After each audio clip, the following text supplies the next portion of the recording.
Hello fellow human, hope you guys have a marvelous day, and let's get on with some r/I don't work here lady stories. To the first one, those aren't our vans.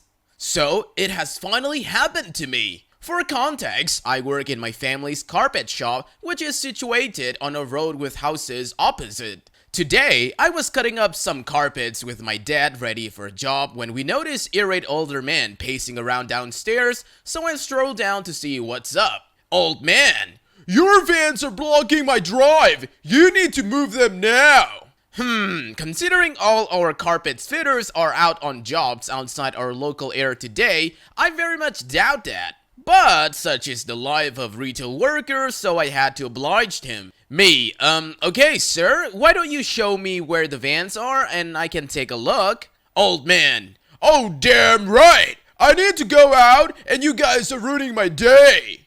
So, we walked out front and he points triumphantly at the offending vans and straight away I can see they have got a different name on them. I'm sorry to say I cannot do anything about those vans. They aren't ours. Old man, what do you mean you won't move them? I need to get out of my house. Well, you see the side of the vans? Old man, I'm not blind. Yes, I can see them. Well, that van has Stuart Little carpets written on the side, and if you take a look at our shop, we are I don't work here lady carpets. Old man, well, can't you move them anyways? They don't belong to us. I literally can do nothing. Well, there's a phone number on the side of the van. Why don't you ring them and see what Stuart can do for you? Old man, well, they are parked awfully. What about that van? Can you move that one? He's literally pointing at an unmarked regular van at this point. Besides committing Grand Theft Auto on your behalf, there's not a lot I can do, but good luck with the vans. And that was that. I left the irate old man to his own devices in the street. The old man was like, but they are carpet vans! Don't you all work together? On to the second story. Don't act like a child, or I'll treat you like one. A few months ago, after finishing college for the day, I decided to walk down to the town center near my college and look around for some shops while waiting for my train, since it was going to at least be an hour or so. I should explain beforehand that I'm wearing a black t-shirt and jeans and I'm overweight with a ponytail, so I do look like a walking stereotype of a teenager game shop worker. After roaming around for an hour, I ended up in the local game shop and was just looking at the shelves until I accidentally knocked some off. So I did a decent thing and began to put them back. As soon as I began to do this, a woman and her 10-ish looking son walk in and immediately make a beeline for me and begin to badger me with demands. Most notably was, where is Red Dead Redemption 2 for Xbox? The employee behind the counter had gone around for the bag for some reason, so I was the only one in the shop. I began to explain that I don't actually work there and just knocked off some games, but mid-sentence, she cut me off and began saying how she didn't care for excuses. I again repeated, this time talking over her, that I don't work here, but if she was polite, I would help her. After hearing that, she went off on one and started yelling how I'm a useless member of the staff and that she wasn't being impolite, it was me. Either way, she wasn't listening, so I decided to leave. But as I went to leave, she blocked the door and said I wasn't leaving until I did my job. So, I had an idea. I went over to the display that she must have saw because it's literally opposite the entrance, took the 2 remaining copies of the game off of it, and said they were here. She then began to stride towards me in the most intimidating way a 5'1" woman can. So I simply put the games on the highest shelf since I'm 6 feet tall and walked away before she could block the exit and listen to the angry cacophony of screams echo behind me. I should note that the entire time this was happening, her son said nothing. He just kind of stood there in silence. I thought you were going to buy the last copies, but I guess they'd have them in the bag, so good job, man. On to the third story, Antomic Karen. This happened yesterday evening, as I was shopping for wine at the local liquor store. still very fresh in my mind, though I think I may have left out some of the swearing. For a little background, I'm not young anymore. My beard and I know what I'm doing here demeanor lead to people often asking me for help or directions or whatever, almost regardless of where I happen to be.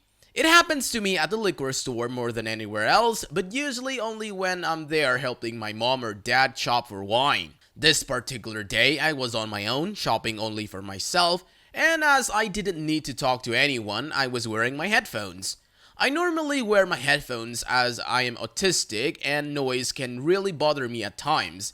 They are big bulky earphones that can cover my whole ear and have very good noise cancelling. Bowers & Wilkins P9 Signature Premium if anyone is curious, not cheap, but yes, I consider them worth every penny. Normally when I wear my headphones, no one bothers me, people see I cannot hear them and just leave me be.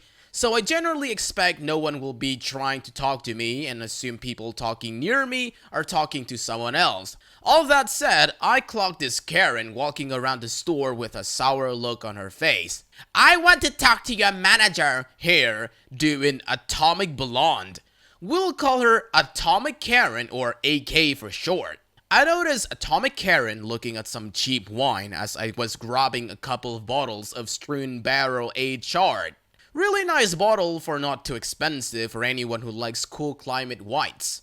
I don't hear much through my headphones, but I heard a bit of a Karen call as I passed her. I shot her a raised eyebrow look as I kept walking. Acknowledging her at all may have been a mistake. I wasn't really paying her attention, but I was aware she was in my space, so I moved along a little faster, thinking I was just in her way. I hear a faint, "Hi!" again, the call of a wild Karen. Again, I'm ignoring her as I move over to the section where they keep the generalist sparkling wine, grab a couple of bottles of Cava. Just as I'm putting the bottles in my cart, I'm suddenly aware of someone is way too close to me. And suddenly, my old school rap music is replaced with the din of the store as my headphones go careening off my head to the ground. I wheel around, having been fully absorbed by my decision of whether I wanted an actual champagne or just some cava for an upcoming family event. But now this interaction was already turned up to 11. My headphones are cluttering across the ground. They had made a loud smashing noise on impact and the battery had flown out. My ears were ringing from the impact. The Atomic Karen was already laying into me. AK, idiot that serves you right ignoring customers. You need to stop ignoring me and help me right now. Me, what? AK, you heard me, you idiot. Help me now. Me, whoa, calm down. Why are you yelling? Why did you hit me? AK, you deserve that. You were ignoring me. Me, lady, I don't even work here. AK, oh yes you do. Now come help me before I get you fired. Where is your manager? I want to speak to him about your incompetence. You cannot treat me this way. Do you know who I am? At this point, a crowd has gathered, including some employees and a pair of police officers. If you're wondering how police got there so fast, well, they were already there, just outside the door. They were getting some homeless people to move, as they had been hanging out in the front of the doors begging for change. I walked past them on my way in. They had come inside to investigate, AK screeching. It was at this point where the initial shock of being hit in the head for literally no reason was starting to wear off, and I was suddenly realizing my headphones might be broken. They are beefy design, cast aluminum and leather, but they're still a delicate set of electronics. I start looking around on the ground for where the pieces that were still not attached to me by cord had gone. Apparently, this was a huge insult to Atomic Karen because she slapped me and shouted, AK, pay attention when I talk to you. You want another one? She raised her hand to strike me again and was surprised by a firm hand on her wrist. Her rage was about to be turned on whoever just grabbed her. AK, don't you dare touch me, you little piece of crap. Who do you think you're? She raised her other arm to hit her assailant as she wheeled on him. But he interrupted her tirade as she realized who had her arm. Police officer. Ma'am, I'm officer, redacted. You're under arrest for assault and disorderly conduct. Unless you want to add resisting arrest, I suggest you cease your tantrum and come with me.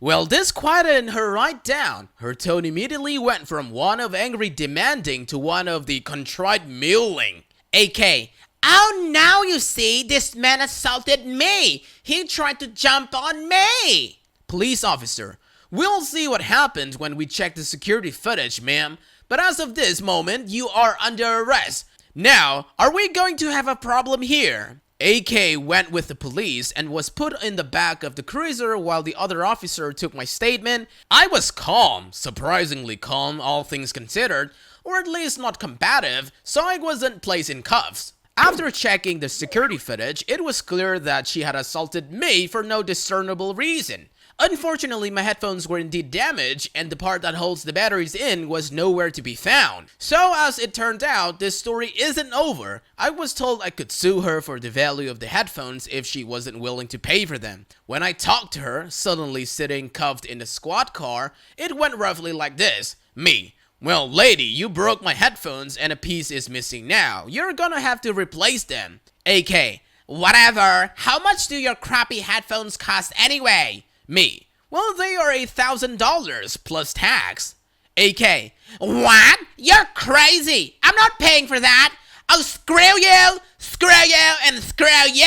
So that's it for today. I'm suing the lady for replacement headphones in small claims court. The officer told me that with a police report to back up my claim, it's pretty guaranteed that she'd have to pay in the end. But for now, I am SLL on the headphones, and it may take a year or more before the court date. I don't know when it will be yet, but I'm for sure not letting this go. In the meantime, AK is being charged with felony assault and disorderly conduct. The cop said I probably won't have to testify against her, as with the video evidence, she will probably just plead guilty. Well, my guess, Karen being a Karen, I don't think she'll plead guilty, but we will see in part 2. Antomic Karen Part 2, Schizophrenic Boogaloo. If you did, you may remember I thought it would take a quite long time before the case would go to court. Well, as it turns out, this case isn't going to court. I met with Antomic Karen, AK's husband, H, and 2 of his lawyers along with my own lawyer. I originally expected it to be a very confrontational meeting, but I was pleasantly surprised. They were actually really nice and polite. The husband was very apologetic about his wife's behavior. H is in fact a judge. So that is probably what AK meant when she was yelling, "Do you know who I am?" Being a judge, he was able to use his contacts to get AK out of jails as soon as he found out she has been arrested. However, AK didn't get away with 0 consequences. H explained how his wife suffers with paranoid schizophrenia along with other serious mental illness. She had been off her medication the day I encountered her. She has at this point been remanded to custody of a local mental hospital, where she will remain until the doctors there judge that she is no longer a threat to herself or others. H was surprised how expensive my headphones are, but he actually went online on his phone and ordered me a new pair off Amazon right away. He also offered to pay for all of my legal expenses, which I accepted. He then asked if he could take us all out for lunch, which I and my lawyer, who actually already knew H, also accepted. We talked during our late lunch, and it turns out this isn't the first time he had to clean up AK's mess. She has been getting worse over time, and he suspects she is starting to display early onset dementia. He promised he would be hiring her a nurse to take care of AK and make sure she didn't skip her medication anymore. Well, that is, once she gets released from the psych ward. I'm not a vengeful person, and though at the time of the incident I thought AK should be going to prison for her insane behavior, I'm sympathetic to people with severe mental illness. She won't be hurting anyone while she's in the psych ward, and hopefully she's now getting the help she needs. Her husband seemed like a really nice man, and I trust that he honestly wants to keep his wife out of trouble, not just with the law, but to keep her from harming others as well. I myself have struggled with my own mental illness, so in the end, I really just hope H is able to keep his wife from causing other people injury. Hiring a nurse to care for her at home seems like a reasonable way to achieve this, so hopefully everything will work out for them. I'm no longer going to press a civil suit. I kinda just feel bad for AK and H. Paranoid schizophrenia and dementia can really cause your life to be vastly harder at least, and living hell at worst. I wasn't injured in my scuffle with AK and her husband covered all expenses and replaced my headphones, so I feel like this is an okay end to the ordeal. I'm glad they treated you with respect, and I'm happy that at least Atomic Karen will be getting help. While I'm confused by why her illness caused this exactly, all that matters is that she gets the care she needed. That's it for today, fellow humans. Thanks for watching. Be sure to leave a like, comment, and subscribe. See you guys next time.